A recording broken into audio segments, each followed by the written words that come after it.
एक अशीच पती पत्नी आलेली होती. ते म्हटली काय पत्नी ऐकत नाही.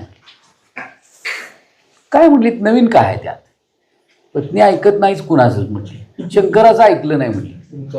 तुमचं काय त्याला. तरी शंकराची शांती भंग पावली नाही म्हटली. शंकराचं वैराग्य भंग पावलं नाही. शंकराची स्थिती भंग पावली नाही.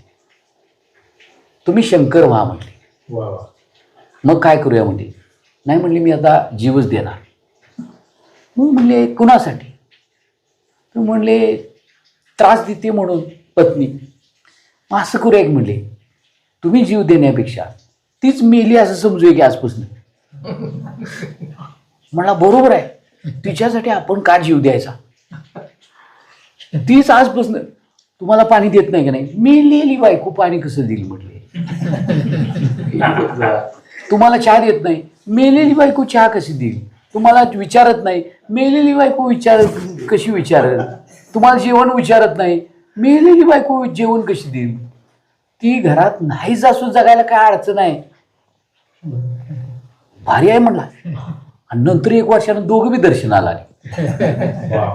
ज्या वेळेला ह्यांचा अहमपणा नष्ट झाला त्यावेळेला त्यांच्या सापेक्ष त्यांच्यातलाही अहमपणा नष्ट झाला आणि दोघंही अहम स्वरूपाने शुद्ध झाले आणि दर्शनाला आले.